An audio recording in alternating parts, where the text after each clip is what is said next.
Guys, welcome to my channel Uburyo TV. Nk'ibisanzwe twongeye kubasuhuza mwe mwese mukurikirana ibiganiro bica ku Buryo TV.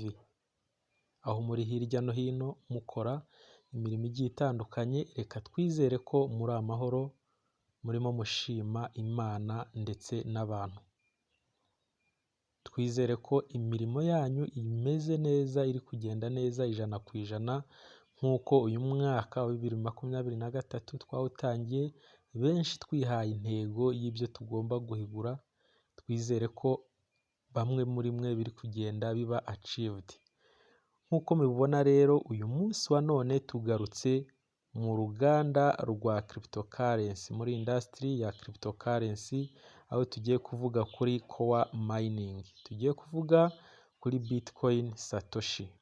Reka twongere tubwire wowe utarakora subscribe ku Buryo TV ko wakora subscribe kugira ngo ujye urushaho kubana natwe mu biganiro bigiye bitandukanye, ndetse urabona dushyigikiye cyane kugira ngo natwe turusheho kujya dushaka andi makuru agiye atandukanye yakuvana hamwe akakugeza ahandi umunsi w'ejo cyangwa se mu gihe kizaza.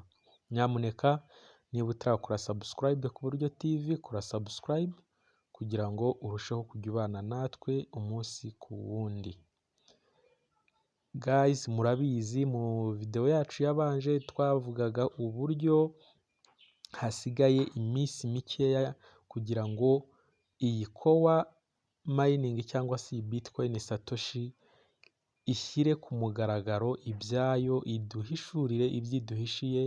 Ngira ngo twabibabwiraga hasigaye iminsi 8, ari nayo bari batanze. Uyu munsi wa none nk'uko mubibona, murabona hano ku rukuta rwa core DAO ya Bitcoin Satoshi hasigaye iminsi 3 gusa. Hasigaye iminsi 3 kugira ngo ya tariki 8 batubwiye igere. Nyamuneka wowe wakoze mining ya Bitcoin Satoshi aho uri hose, nakubwira ngo witegure ibintu byiza cyane, kuko iyi Bitcoin Satoshi ntekereza ndashidikanya ko iduhishiye ibintu byinshi, iduhishiye byinshi kandi byiza, ndetse nkubwira ngo uko bizaza kose uzabyakira uko bimeze, kuko burya ntawanga ikije. Uko cyaba kimeze kose, cyaba gito cyangwa se cyaba kinini, uzacyakire uko kizaza. Icyo dutegereje ni iki? Ni igiciro cya core imwe, kugira ngo twese cyangwa se buri wese wa mininze Bitcoin Satoshi atangire aserebure. Ariko muzibuke guserebura mushyiramo n'ubwenge, kuko nanone ushobora guserebura ukarenza bikakuviramo ibibazo. Ushobora guserebura nabi bitewe n'ibyishimo byinshi, bitewe n'agaciro core yasohokeyeho, ugasanga witeje ibibazo bikomeye. Nyamuneka nk'uko wabyemeye ugakora mining amajoro, amanywa, udatakaza igihe cyawe ngo wibagirwe ku mininga, nyamuneka nigera hanze ntuzakore ibinyuranye n'ibyo ugomba gukora, kugira ngo utazisanga mu bibazo bigiye bitandukanye. Uzamenye icyo gukora, ariko nanone utarengereye. Ntuzijandike mu bintu byatuma ubura byinshi cyangwa se ubura byose wakoreye, utakaza byose wakoreye igihe wari urimo ukora mining. Ahangaha hari message yarayitambutse bakubwira ngo niba waramenye Bitcoin Satoshi, niba waramenye core mining, ni ngombwa cyangwa ni byiza ko byanarushaho kuba akarusho uwimutse aho wari utuye, mu gihe core yaba imaze gushyira igiciro cyayo hanze, ukaba wava muri quartier wari utuyemo ukajya mu yindi quartier. Ibi byaba byiza, ariko ku rundi ruhande nanone ntabwo ari bwo waba ukemuye ikibazo, ahubwo njye mpamya neza ko bibaye byiza ije ku giciro kimeze neza, nawe wakereka mugenzi wawe cyangwa se umuturanyi wawe, ukamwereka ko wamayininze, ukagira icyo umarira quartier wari utuyemo, ukayizamura kugira ngo mining irusheho kwandika izina, babone ko koko wamayininze, utari urimo upfa ubusa, utari urimo ukora ibitajyanye n'igihe, ntabwo nagushishikariza kwimuka muri karitsiye, ahubwo gira iby'ingenzi, gira iterambere uzana muri karitsiye urimo utuyemo, kugira ngo na wa wundi muturanye wenda niba ari n'umwe wabwiye mining akabyanga, ariko ugire ibyo ukora nawe abone ko hari ibyo wari urimo, ndetse nawe bimugireho ingaruka nziza, iterambere rimugereho riguturutseho. Ibi ngibi bizaba ari iby'agaciro kurenza uko wafata kowa wahawe cyangwa se umutungo wawe wahawe ukajya kuwusesagurira mu mahoteli agiye atandukanye hanze aha, ukajya kuwusesagura wishimisha. Kwishimisha nibyo, ariko kwishimisha bigira aho bigarukira. Kwishimisha bigira umwanya ndetse bikaba byiza wanabiteguye. Ni nayo mpamvu nkubwira ngo niba kowa ije iri ku gaciro keza cyangwa kameze neza, wowe yibyaza umusaruro, ukora iby'ingenzi, ukora ibikwiye, uteza karitsiye yawe imbere, wizamura, imenye ko wakoze mining, ariko nanone ntujye gukora ibinyuranye n'amategeko muri rusange. Aha ngaha rero mwari muri kubona ko hari hasigaye iminsi mikeya cyane, cyangwa se dutegereje iminsi 3 gusa kugira ngo tumenye igiciro cya coin imwe. Aha ngaha bari kukwereka mu gihe wakoze delegation. Mu gihe wakoze delegation, inyungu ushobora kubona ku munsi, inyungu ushobora kubona ku kwezi, inyungu ushobora kubona mu gihe cy'umwaka, mu gihe waba wakoze delegation ya kowa imwe. Aha ngaha umenye gutandukanya delegation na staking. Iyo ukoze staking muri cryptocurrency, coin ubu stakinze uyistakinga mu gihe runaka, ni nka konte bloke. Iyo ufashe amafaranga yawe uyu munsi wa none ukajya kuri banki runaka ukayabloka, mugirana amasezerano. Niba uyablotse igihe cy'umwaka, bivuze ngo bazakungukira, ariko nanone uzayavanaho ari uko wa mwaka ushize, wa mwaka mwagiranye amasezerano ari uko urangiye. Hano muri cryptocurrency naho iyo ukoze staking, ushobora gukora staking y'iminsi 21, staking y'ukwezi, staking y'amezi 2, staking y'amezi 3 kuzamuka. Ariko nanone igihe cyose wa stakinze, igihe wihaye, niba ari ukwezi, umenye ngo ibyo wa stakinze uzabivanaho ari uko y'amezi wa stakinzemo, ya periode wihaye ari uko irangiye. Bitandukanye na delegation. Iyo ukoze delegation, aha ngaha isaha uyashakira, igihe icyo ari cyo cyose ushakira coin zawe, wakongera ukazivana aho wazikoreye delegate, ugakora ani delegate ukabona coin zawe.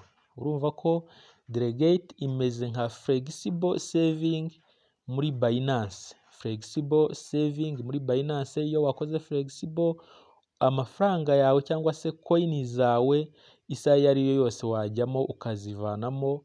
Bitandukanye na staking, igihe wihaye nicyo utegereza kugira ngo ubone kongera gufata za coin zawe. Aha ngaha rero barakubwira ngo mu gihe wakoze delegation ya coin imwe cyangwa ya kowa imwe, bizaba bimeze bite. Aha ngaha umuvalidator arajya ahabwa komisiyo ya 5% cyangwa se pourcentage ya 5 ku byo yakoreye cyangwa kuri coin ya validatinze. Aha ngaha barakomeza bakwereka ko niba umuvalidator umuhaye kowa imwe ngo ayikorere delegation cyangwa ayivalidatinge, ku munsi arajya abona 0, urajya ufata iyi 0.819 ukube 5% ya komisiyo ye, ubwo urakuba 5 ugabanye n'ijana, umuvalidator arajya abona 0.041%. Aya arajya ayabona kuri kowa imwe wamuhaye kuvalidatinga, cyangwa kuri kowa imwe wakoreye delegation. Bivuze ngo ku munsi wowe urajya winjiza cyangwa urajya ubona ibingana na aha ngaha wowe kugira ngo ubone agaciro urajya uhabwa kuri kowa imwe wakoreye delegation ni 0,819 ukuyemo 0,041 by'umuvalidata wowe urajya ubona 0,78 ku ijana. Aya 0,78 ku ijana angana gute ku munsi? Niba udelegatinze kowa imwe, urafata ya kowa imwe udelegatinze uyikube na 0,78 ugabanye ijana, urajya ubona 0,0078 kowa ku munsi. Ahangaha ni ku munsi ni 0,0078. Hanyuma ku kwezi urafata iyi 0,0078 kowa zo ku munsi ukube n'iminsi 30 igize ukwezi, urajya ubona ko ku kwezi urajya winjiza kowa 0,2343.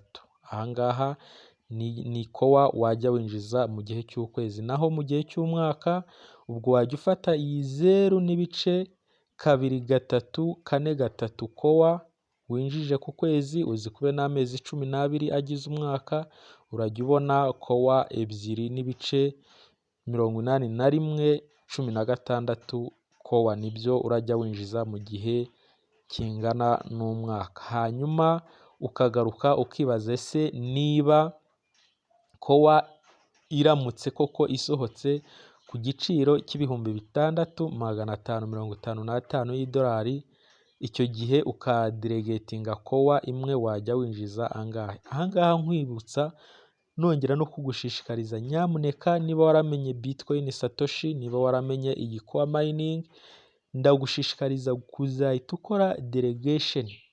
Ndagushishikariza gukora delegation mu gihe kowa zawe wamaze kuzakira muri MetaMask wallet, kugira ngo ubone inyungu nyinshi, nibwo uzunguka, kuko nufata kowa zawe ugahita uzishyira ku isoko uzaba uvuye muri systeme navuga ya kowa, kuko wowe nta kintu uzaba ugifite kuri balance keretse uzategereza 75% iri inyuma.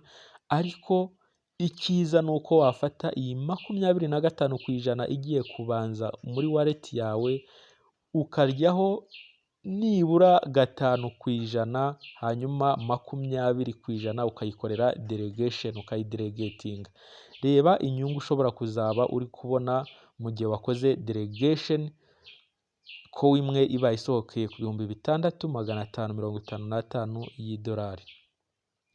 Bivuze ko ku munsi wajya ufata 0,0078 winjije kuri kowa imwe. Aha ni kuri kowa imwe wakoreye delegation, ubikube n'ibi bihumbi 6,555 y'idolari, urajya ubona ko ku munsi wajya winjiza ibihumbi 51,129 y'idolari. Ahangaha ni igihe waba wakoze delegation ya kowa imwe, kowa igasohokera ku bihumbi 6,555, wajya winjiza ibihumbi 51 n'amafaranga 129 ku munsi. Hanyuma ku kwezi wajya ufata ibi 51 wabonye ku munsi ugakuba n'iminsi 30, wabona 1,533,87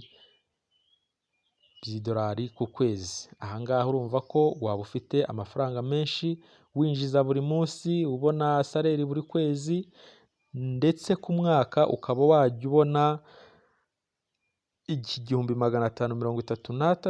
1,533,87 ukubye n'amezi 12, wajya ubona 18,446,44 by'idolari. Urumva ko delegation ni nziza cyane. Wowe ukurikirana Uburyo TV, niba waramayininze Bitcoin Satoshi, niba waramayininze kowa, ahangaha ukizibona muri MetaMask wallet yawe uzahite wihutira gukora delegation, nibura ukore delegation ya 20% usigarane 5%, aka 5% aba ariko uzashyira ku isoko ubanze wumve koko ko wakoze mining. Ntacyo bizaba bitwaye kuko n'izi 20% wakoreye delegation zirajya zigaruka umunsi ku wundi, urajya ubona inyungu umunsi ku wundi. Niyo mpamvu gushishikariza gukora delegation kugira ngo ujye uhora uri mu nyungu igihe cyawe cyose, ujye uhora uhembwa nk'ukora akazi bisanzwe, urajya uhora winjiza umunsi ku wundi kubera ko uzaba wakoze delegating. Nyamuneka niba warakoze Bitcoin Satoshi, niba warayimayininze, iyi delegation uyiteho cyane. Niba kandi utazi uburyo bwo kudelegatinga, nizera ko muri video irakurikira iyi ngiyi turagaruka tubereka uburyo ukora delegation ya kowa mu buryo bwa test, mu gihe dutegereje ko kowa zigera muri metamask wallet zariyo. Ahangaha turagaruka tubereka test ya delegate muri Bitcoin Satoshi muri video iraza gukurikira. Ntucikwe muri video iri bukurikire iyi ngiyi, irabigaragaza uburyo ukora delegate za kowa zawe kugira ngo nihaza ariyo kowa uzamenye uburyo uzikorera delegation.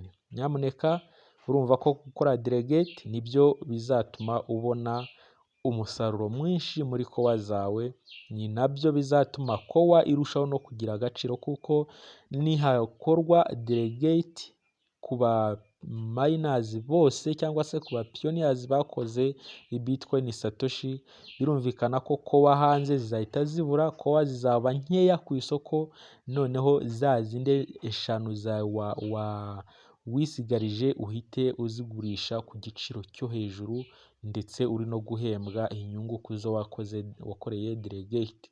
Igihe icyo ari cyo cyose uzaba uzishakira, uzasubiramo uzirotire cyangwa se uzigarukane muri wallet yawe. Nyamuneka kora delegate kuri kowa zawe. Twongera gusaba aho utarakora subscribe ku Buryo TV ko wakora subscribe, like, share na comment kugira ngo urusheho kudushyigikira umunsi ku wundi, natwe turusheho kugushakira amakuru agiye atandukanye yizewe avugwa muri cryptocurrency, mu ruganda rwa cryptocurrency uyu munsi. Ndetse ibi ngibi ukibuka ko ari ibyo ukora umunsi ku wundi ubikoreye muri telefone yawe, nta gishoro bigusaba. Ni nk'uko ujya kuri WhatsApp, megabyte bigusaba ni nk'izo ujyana kuri WhatsApp, kuri Facebook, Instagram, Twitter ndetse n'ahandi. Wa mwanya wose ufata uri kureba amashusho agiye atandukanye kuri YouTube, kuri WhatsApp n'ibindi byose, ufungura stati, niwo munini kurenza uko wakora mining iyo ariyo yose. Reka nongere nsabe wowe utaramenya mining ya Order Satoshi, urebe muri video yacu description, urahasanga link ya Order Satoshi. Ni mining iri automatique, ndetse igisabwa ni ugukora register ushyizemo email yawe gusa, nta kindi. Bagahita bagusaba invitation code, nayo urayisanga muri video description, hanyuma ushyiremo invitation code kuri Order Satoshi. Ni mining iri automatique. Ndakubwiza ukuri ko iyi kowa nimara kugera hanze ihawe agaciro, Order Satoshi nayo izaba iri tayari gutangira gukora, kuko iriya Order Satoshi ni coin izaba nayo iri international coin, izaba iri international. Niyo mpamvu nkubwira ngo wowe ukurikira Uburyo TV, kora mining ya Order Satoshi automatic.